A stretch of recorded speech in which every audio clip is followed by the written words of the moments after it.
Hello, kids. Welcome back to the class of General Knowledge, Part 3. And we're back again with a new chapter today.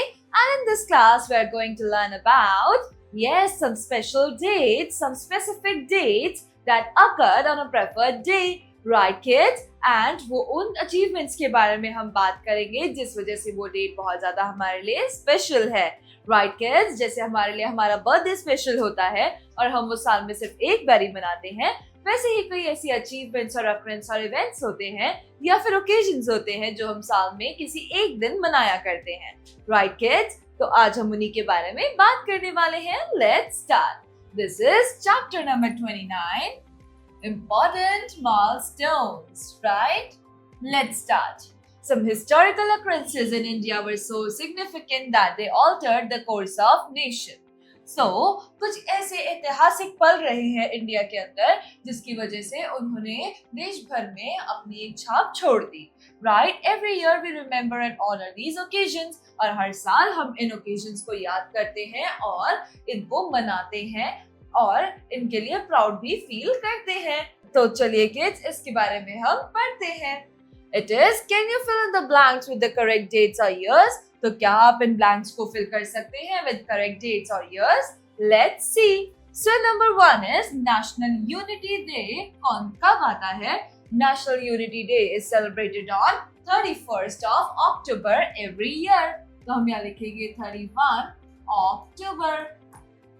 Next is Martyrs Day is observed in India on, यानी शहीदों का दिन India में कब मनाया जाता है? It's on 23rd of March. So we'll write 23rd of March. Next is National Voters Day is observed in India on, India में National Voters Day कब मनाया जाता है? वो मनाया जाता है 25 January. So we'll write 25th of January. Next is Navy Day is celebrated on, India का नेवी डे कब मनाया जाता है? वो मनाया जाता है 4th of December को. तो हम यहाँ लिखेंगे 4th of December. Next is rupee currency was introduced in India in the year. Rupee currency को इंडिया में कब इंट्रोड्यूस किया गया था? वो किया गया था ईयर 1917 में. Next is Vande Mataram was first sung in the year. Vande Mataram कौन से ईयर में गाया गया था? ये गाया गया था ईयर 1896 में.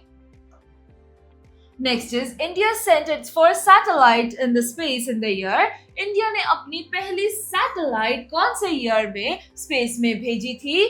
It was in 1975.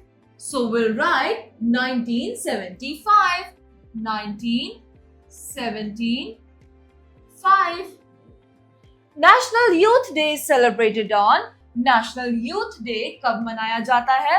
National Youth Day मनाया जाता है 12 जनवरी को. तो हम यहाँ लिखेंगे 12th of January. Next is India carried out its first nuclear test in the year. India ने अपना पहला न्यूक्लियर टेस्ट कब किया था? वो किया था ईयर 1974 में. तो हम यहाँ लिखेंगे year 1974. So question number 10, India became a republic in the year. India गणतंत्र कब बना? It was on 26th of January 1950. तो हम यहाँ लिखेंगे 1950. So kids, with this exercise has been completed. Now we'll learn Let Me Answer. Right? So when do you celebrate the Independence Day of India? अब India का स्वतंत्रता दिवस यानी कि इंडिपेंडेंस डे कब मनाते हैं? It's on 15th of August 1947. Right kids? 1947 year में 15 अगस्त को हमारा देश आजाद हुआ था और उसी को हम आज की डेट में या फिर हर साल 15 अगस्त के दिन as an independence day celebrate करते हैं. Right kids? Let's see the next one is info bits. तो इन्फो बिट्स देख लेते हैं. Infobit, Swami Vivekanand's birthday is celebrated as National Youth Day. National Youth Day जो है वो स्वामी विवेकानंद के बर्थडे पे सेलिब्रेट किया जाता है। जैसे जवाहरलाल नेहरू जी जो हमारे पहले प्रधानमंत्री थे, उनका जन्मदिन हम 14 नवंबर को मनाते हैं एज इन चिल्ड्रंस डे। वो इसलिए क्योंकि उनको बच्चों से बहुत प्यार था। ऐसे ही हम स्वामी विवेकानंद का जन्मदिन यूथ डे के नाम से सेलिब्रेट करते हैं। So with this, kids, we are done with another chapter of General Knowledge Part 3. We will be back again with a new chapter in a new video. Till then, bye-bye, take care and thank you.